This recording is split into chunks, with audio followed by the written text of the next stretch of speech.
लेकिन सवाल 136 दिनों के बाद राहुल गांधी के पार्लियामेंट के भीतर लौटने भर का नहीं है। सवाल इस दौर में प्रधानमंत्री मोदी के लगातार पार्लियामेंट से गायब रहने का भी है।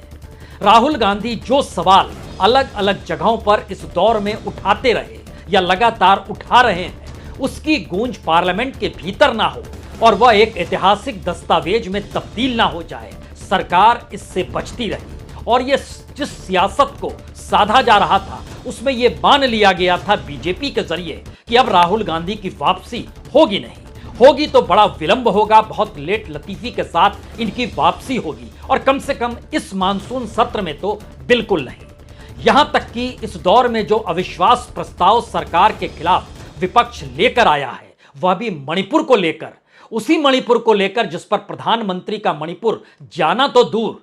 इस दौर में प्रधानमंत्री देश के अलग अलग हिस्सों में घूमते रहे, यहां तक कि विदेश का सफर भी कराए, लेकिन मणिपुर पर वह खामोशी बरती। स्थिति यह भी आ गई कि जब वो अमेरिका में थे उस वक्त यूरोपीय यूनियन ने एक प्रस्ताव मणिपुर को लेकर पास कर दिया, लेकिन प्रधानमंत्री खामोश रहे।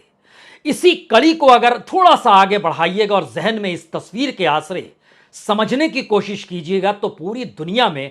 अडानी कांड के बाद तमाम डेवलप स्टेट यानी विकसित देशों के बैंकों ने जो इन्वेस्टमेंट कर रहे थे अडानी की कंपनियों पर, उसमें रोक लगा दी थी। और भारत की राजनीति के भीतर का यह उछाल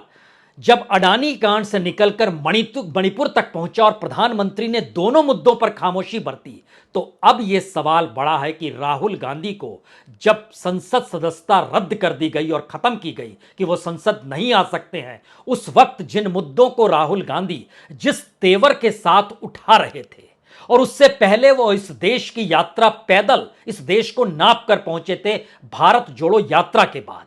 इस देश के कालखंड के भीतर किसी भी राजनीतिक नेता का इस तरीके से लोगों के भीतर सरोकार बनाना कोई नई बात नहीं है। लेकिन अगर भारत की राजनीति में कांग्रेस और गांधी परिवार को समझे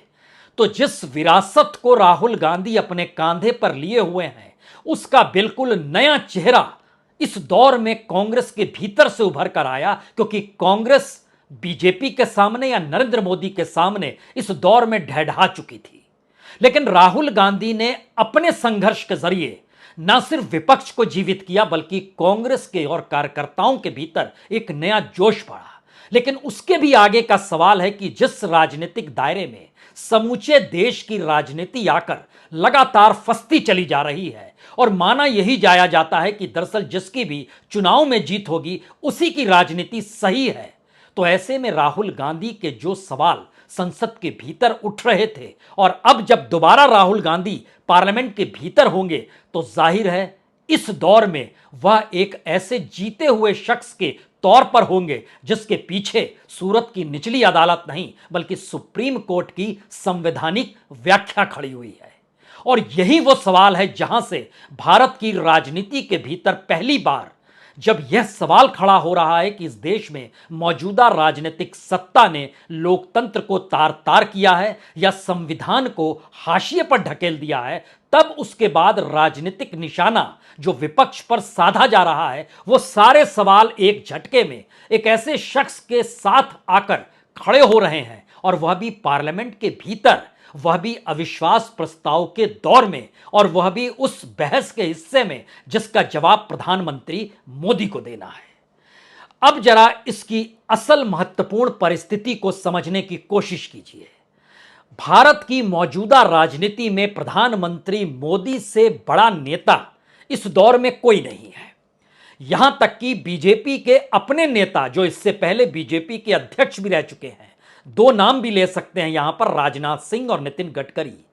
दोनों ने बड़ी शालीनता से अपनी राजनीति को इस दौर में चलाया है, संयम बरता है, इनकार नहीं किया जा सकता। लेकिन मोदी मंत्रिमंडल में उनकी हैसियत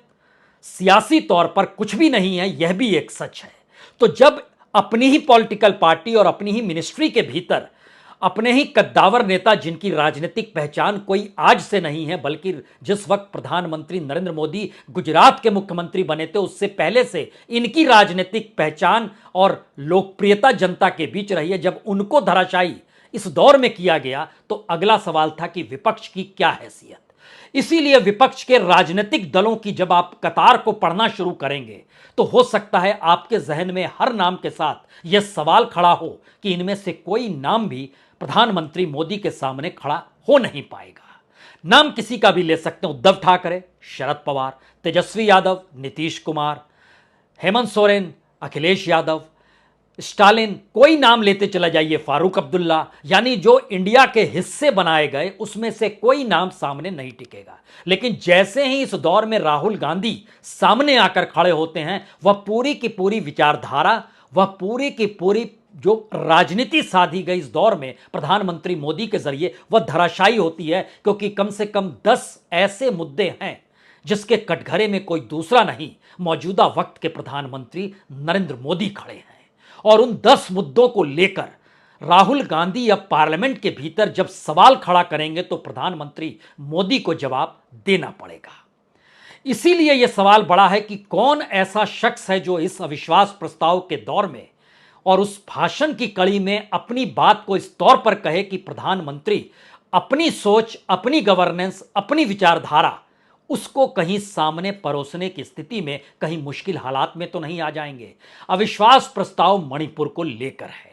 और मणिपुर को लेकर दिल्ली की सत्ता यानी मोदी सत्ता ने कैसे आंख मूंदा है, यह भी कोई छुपा हुआ सच नहीं है, सब कुछ आंखों के सामने है। और वहां पर बीजेपी की ही सरकार है, और यहीं से वो सिलसिला शुरू होता है कि प्रधानमंत्री मोदी ना मणिपुर पर कहते हैं, ना हरियाणा की हिंसा पे कहते हैं, ना ही वो अडानी कांड पे कहते हैं, ना ही कॉरपोरेट के बैंक का कर्ज लेकर भागने वाले लोगों को लेकर कहते हैं। इस दौर के भीतर में ना ही इस देश की अलग अलग सेक्टर के खस्ता हाल परिस्थिति को लेकर कहते हैं, ना ही महंगाई पर कुछ कहते हैं, ना ही बेरोजगारी को लेकर कहते हैं, ना ही एनपीए को लेकर कहते हैं, और ना ही इस दौर में डूबते हुए एमएसएमई को लेकर कहते हैं। यानी मुद्दों की एक लंबी फहरिस्त है। सवाल यह था कि सवाल कौन करे,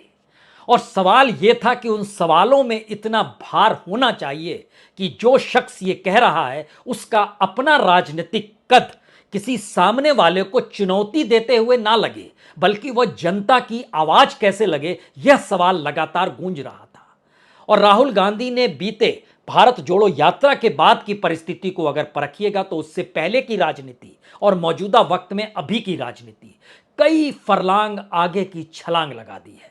और बीजेपी ने अपने साथ जिन कटघरों को खड़ा किया है उसमें उसके अपने ही मुद्दे हैं। सबसे बड़ा मुद्दा तो यह भी है कि राहुल गांधी को सिर्फ 24 घंटे के भीतर उनकी संसद सदस्यता रद्द कर दी गई। लेकिन अभी तक जब हम आपसे संवाद कर रहे हैं, अभी तक जो इटावा के बीजेपी के सांसद हैं रामशंकर कथेरिया, उनके खिलाफ अदालत ने 2 साल की सजा सुनाई, 50,000 रुपए फाइन दिया, और फाइन ना जमा करने पर 3 महीने सजा और बढ़ाने का निर्देश भी जारी कर दिया। और उन पर 12 साल पुराना एक मामला है कि दरअसल नवंबर 2011 में बिजली के बिल को लेकर आगरा के साकेत मॉल में जो टोरेंट पावर लिमिटेड का दफ्तर था, उस दफ्तर में घुसकर उन्होंने तोड़फोड़ की, अधिकारियों के साथ मारपीट की, और यही फैसला सुनाया गया, 2 साल की सजा दी गई। और इस तरीके से जो उन पर आईपीसी की धारा लगी है, धारा 147 जो राइटिंग की धारा होती है, राइट किया गया है, और धारा 323 जो वॉलंटरली कॉजिंग हर्ट यानी जो मारपीट की गई है उसकी व्यवस्था उसमें यह न्यूनतम सजा होती है। और राहुल गांधी के मानहानि केस में यह मैक्सिमम सजा दी गई थी, जो सुप्रीम कोर्ट ने सवाल खड़ा किया क्यों दी गई, कोई कारण, कोई इस पर कोई टिप्पणी, कोई नहीं थी टिप्पणी, कोई कारण नहीं था, तो उन्होंने खारिज कर दिया। यहीं से सबसे बड़ा सवाल शुरू होता है, क्या राजनीति को साधने के लिए मोदी सत्ता इस तरीके से आगे बढ़ चुकी थी जहां पर अपने समानांतर कोई दूसरा शख्स अगर खड़ा होते हुए नजर आए, या फिर राजनीतिक सत्ता किसी व्यक्ति के जरिए उनको डगमगाती हुई नजर आए, या फिर सामने खड़ा व्यक्ति कोई वाजिब सवाल सरकार, सत्ता या प्रधानमंत्री से पूछ रहा हो, तो उसकी राजनीति को खत्म कर दो, उसके इर्द गिर्द तानाबुना कानून का खड़ा कर दो, और उसको इस तरीके से सियासी कटघरे में लाकर मथना शुरू करो जहां पर यह लगे कि दरअसल इसके सारे सवाल ही गलत है। तो क्या राजनीतिक तौर पर ऐसी सियासत इससे पहले होती थी?